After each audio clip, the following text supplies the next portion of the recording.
안녕하세요. 담덕입니다. 오늘은 지난 시간에 이어서 상시 근로자 수에 대해서 알아보겠습니다. 상시 근로자는 근로기준법 적용 여부가 결정되는 아주 중요한 내용이므로 사업주라면 반드시 알고 계셔야 하는 개념입니다. 상시 근로자 수란 무엇이고 이것을 어떻게 계산을 해야 하는지에 대해 지금부터 하나씩 살펴보도록 하겠습니다. 상시 근로자란 근로계약이 형식상 일정 기간 계속되어야 하는 것은 아니며 상시 사용되고 있는 것이 객관적으로 판단될 수 있는 상태의 근로자를 의미합니다. 여기에서 중요한 용어는 상시라는 말인데요. 이것을 어떻게 해석하느냐에 따라서 근로자성 판단 기준이 달라질 수가 있습니다. 근로기준법은 5인 이상 사업장에 적용이 되는데 5인 이상 사업장과 5인 미만 사업장에 따라서 근로기준법이 적용이 되는 것이 있고 안 되는 것이 있습니다. 그래서 상시 근로자 수에 따라 법의 적용 유무가 판단이 되기 때문에 굉장히 중요하다고 할 수가 있겠습니다.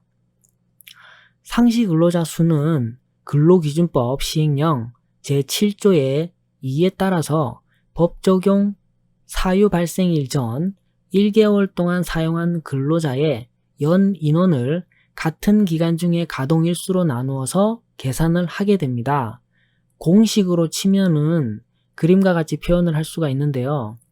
사용 발생일은 근로기준법 적용 사유가 발생한 날을 의미를 하고 연 인원은 기간 내에 사용한 근로자 수의 합을 의미합니다. 가동일수는 그 사업장 내에서 사람이나 기계가 실제로 일을 한 날이 며칠인가를 의미를 합니다. 자, 그렇다면 상시 근로자 수의 계산 방법은 어떻게 이루어지는 것일까요? 간단한 예를 들어서 설명을 드리겠습니다. 만약 사유 발생일이 7월이라고 치면 그 이전 달에 사용한 근로자 수를 표와 같이 작성을 할 수가 있을 겁니다.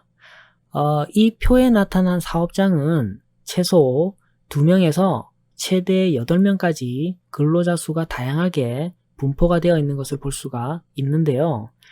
근로자의 유동 인력이 매번 수시로 바뀔 수밖에 없는 사업장의 경우에는 표와 같이 변동폭이 클 수밖에 없을 겁니다. 대체적으로 규모가 있는 편의점이나 PC방 또는 쇼핑몰의 물류센터와 같은 곳이 대표적이지 않을까 생각이 듭니다. 대부분의 사업체는 직원들의 출석 유무를 체크를 하게 되는데 표와 같은 사업체의 경우에는 총 가동일수가 22일이고 연 인원은 총 98명입니다. 여기 이 인원들을 다 더해 보시면 98명이 나옵니다. 따라서 이 사업장의 상시 근로자 수는 4.45명이 됩니다. 상시 근로자가 5인 이상이 안 되므로 근로기준법이 일부만 적용이 되는 사업체인데요. 근데 하지만 여기서 끝이 아니라 상시 근로자 예외 조항을 꼭 챙겨 보셔야 합니다. 이 부분은 다음 장에서 보도록 하겠습니다.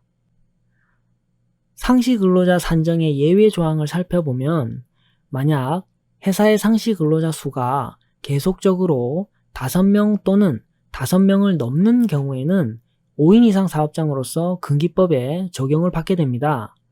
반대로 회사의 상시 근로자 수가 계속적으로 1명에서 4명 사이인 경우에는 5인 미만 사업장으로 근기법의 일부만 적용을 받게 됩니다.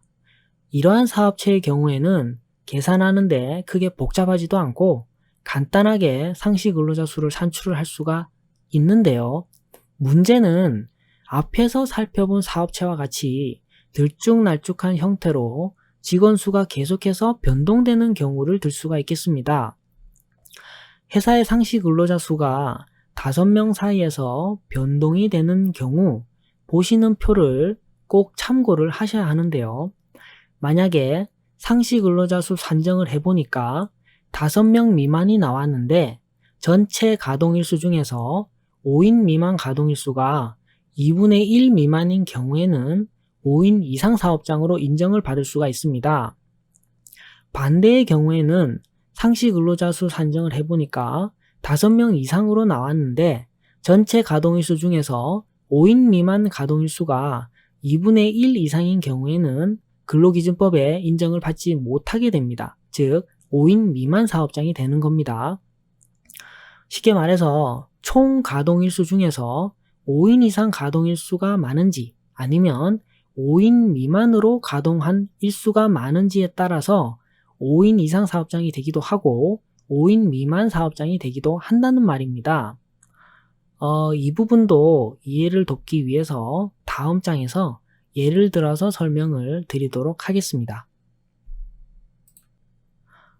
그림을 보시면 A 사업장은 상시 근로자 수가 4.45명이지만 전체 가동일수 22일 중에 5명 미만으로 근무한 날짜가 10일로서 2분의 1 미만이 되기 때문에 5인 이상 사업장으로 간주가 됩니다.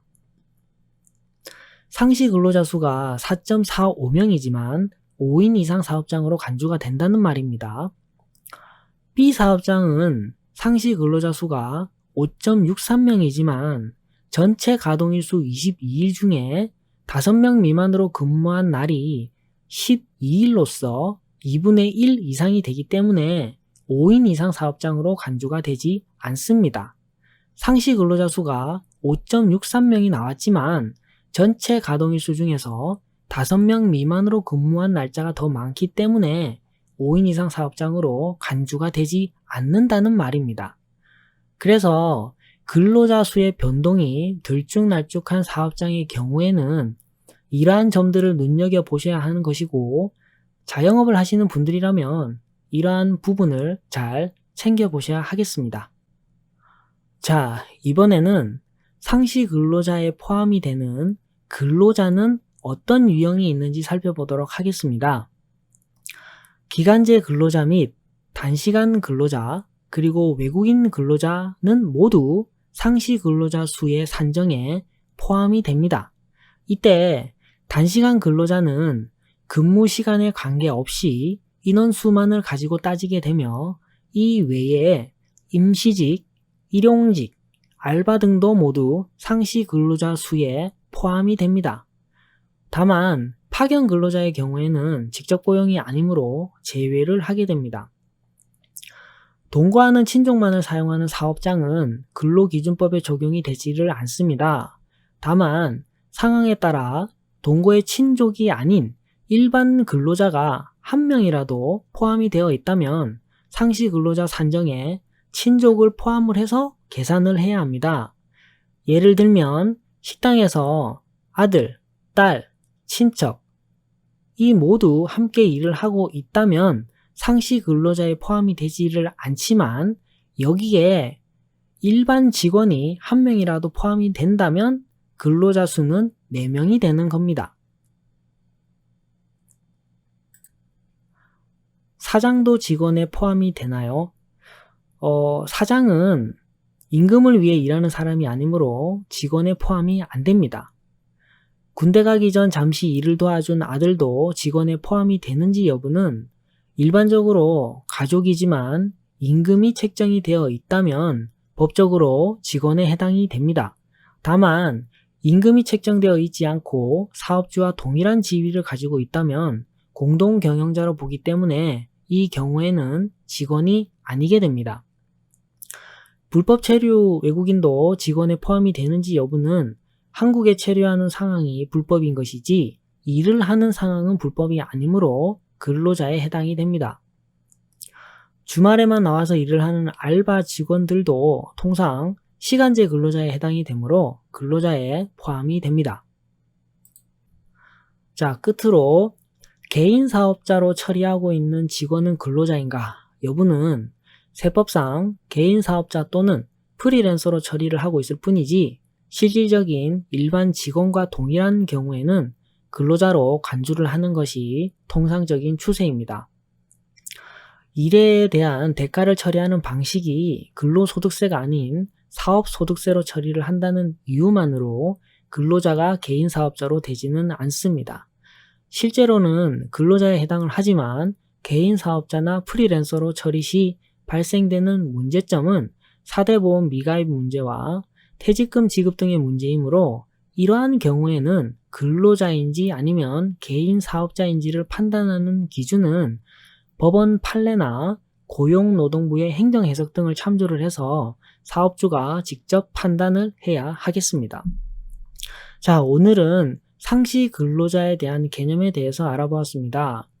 5인 이상 사업장이냐 아니면 5인 미만 사업장이냐에 따라서 근로기준법 적용 유무가 판별이 되기 때문에 사업주나 근로자 입장에서는 매우 중요한 개념이므로 모두 잘 숙지를 하고 있어야 하겠습니다.